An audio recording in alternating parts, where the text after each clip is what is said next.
أعوذ بالله من الشيطان الرجيم بسم الله الرحمن الرحيم رب اشرح لي صدري ويسر لي أمري واحلل عقدة من لساني يفقهوا قولي الحمد لله رب العالمين والصلاة والسلام على أشرف المرسلين نبينا محمد وعلى آله وأصحابه أجمعين. Distinguished guests, ladies and gentlemen, Assalamu alaikum wa rahmatullahi wa barakatuhu, and very good morning to all of you. On behalf of AAOIFI and our partners, I would like to welcome you all to this very important event in these times. At the outset, I would like to thank all our main collaborators, CBFS Oman, Minhaj University, IRTI, IDB, and in addition to that, I would like to thank all the partners who are here. In particular, I would like to thank it's a galaxy of stars, alhamdulillah, that we are able to collect here. Very distinguished speakers from all around the globe, representing very important organizations, possessing enormous amount of knowledge that we would like to share from them today on these very important topics related to this pandemic in these particular circumstances. I would not take too much time, but I would like to touch upon just a few quick things. These times are difficult, and these are not only difficult because we are facing a pandemic and because we are facing an economic effect of that pandemic. Rather, these are more difficult because of uncertainty. Nobody knows what to do at the government level, at the health department level. Still, everything is in trial and error. And those trials and errors have created a significant amount of uncertainty, which might be more disturbing and distracting from the objectives that we may have at this point of time, individually, collectively, as a country, as an organization. Whatever we have in mind, this is all gone. Whatever we had in our plans, in our targets, in our whatever we wanted to achieve, everything right now is, I would say, in a deep layer of fog, hidden behind us.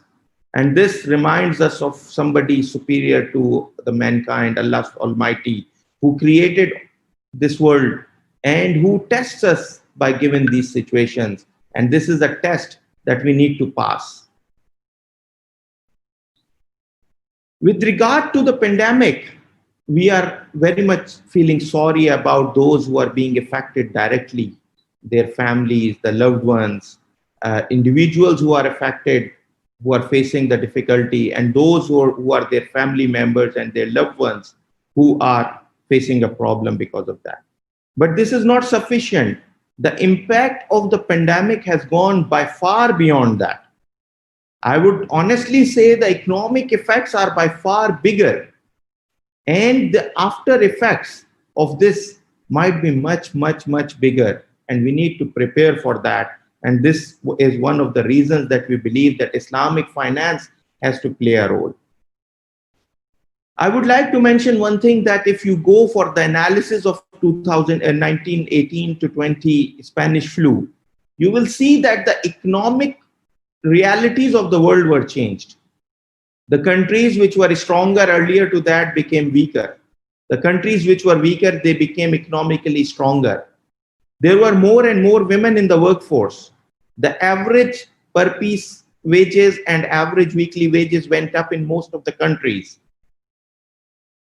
There were so many factors behind that. We can agree that there was World War I also, but we need to understand that these sort of pandemics change the face of life. And we are going to face a change in the face of life, whatever is in front of us. Obviously, we are seeing some of the changes are already coming in. We are having a huge conference, alhamdulillah, today by video streaming, which might not be possible earlier. In this particular situation, when we know that the world is changing, what Islamic finance needs to do? What is our main issue? Obviously, I'm not here to discuss it all, and we are here to learn from the distinguished speakers on that. But I would like to touch upon a few things only very quickly. That Islamic finance needs to demonstrate that it is resilient. This is very important. 2008 crisis saw that Islamic finance was much more resilient as compared to other segments of finance. But we need to prove it now. We are much bigger now. At that time, Islamic finance was much smaller. Now you have much bigger challenge. The sustainability has to be there, not only for yourself, but when we talk about sustainability, it has to be about your customers as well, about your employees as well, all the stakeholders around you. You have to prove that you are risk averse. And it's not only that you face this situation, then you are going to do something, but rather you were better equipped on the risk side. And if you were not, God forbid, then you will fail. But in addition to these things, I would say that there is one biggest challenge for Islamic finance as of now is to show its values and ethics. You know, the values and ethics of a person are best known when the situation is of distress. When everything is going good, you can find a person to be very much ethical, having all the values, upholding all the values. But once in distress, this is the time when you see how good the person is in the ethics and values. And I believe that Islamic finance is not only about compliance with Sharia principles, it's also about the values and ethics. And we need to make sure that values and ethics as envisaged in Islam, as being part of our fundamentals, are being followed by our institution in a manner that we can show to the world and demonstrate to the world that we are the carriers and torchbearers of the final message of Allah, and we are the ones who can show to the world the difference which is there. I would just like to update you on a few quick things. Alhamdulillah, today we are signing an MOU with UNHCR, United Nations High Commission for Refugees, and we are thankful for Brother Khalid Khalifa to be part of today's discussions. The idea of the MOU is that through AAOIFI, UNHCR would like to initiate some of the new ideas with regard to the sustainability of the Islamic communities who are in refugee state, and which includes the charitable part, but we believe that it should include the microfinance and other aspects as well to bring them to normal state of life. We are very much thankful to them, and we hope that this will be a good initiative with the two organizations, but also for Islamic finance at large, and also for our Muslim communities who are in a state of need.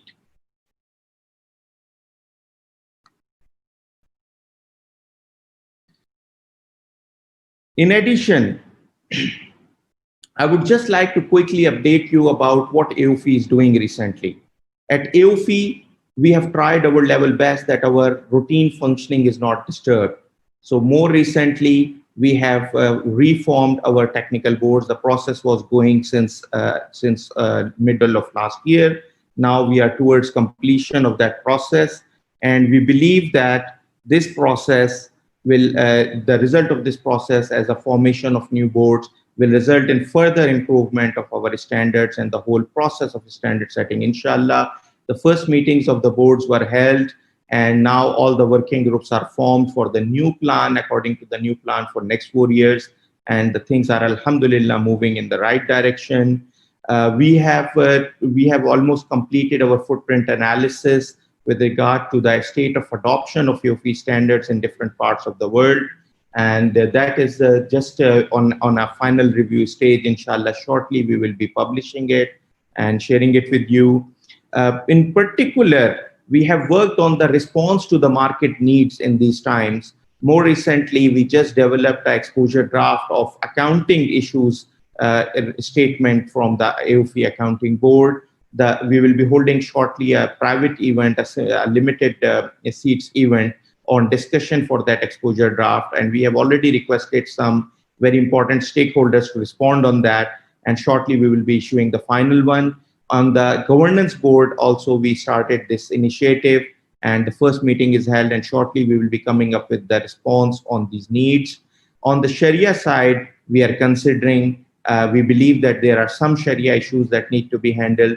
So we will be shortly coming up with that. But more recently, we have collaborated with Central Bank of UAE for a combined event of central Sharia boards of different countries. And we will be taking major issues to our Sharia board, inshallah, as well. In the end, obviously, I will not take would like to take more time. You are here to listen to so many senior distinguished speakers, so I would like to take your leave.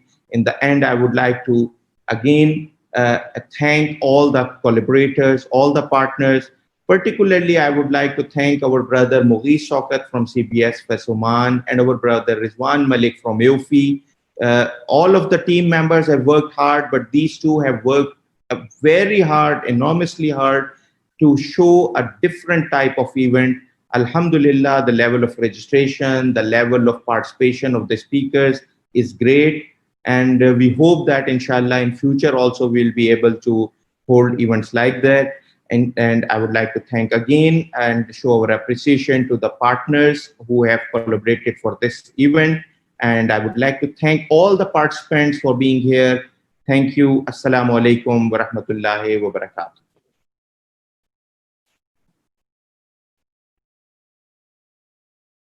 Thank you very much, Brother Umar, for a very warm welcome and setting the tone of the event.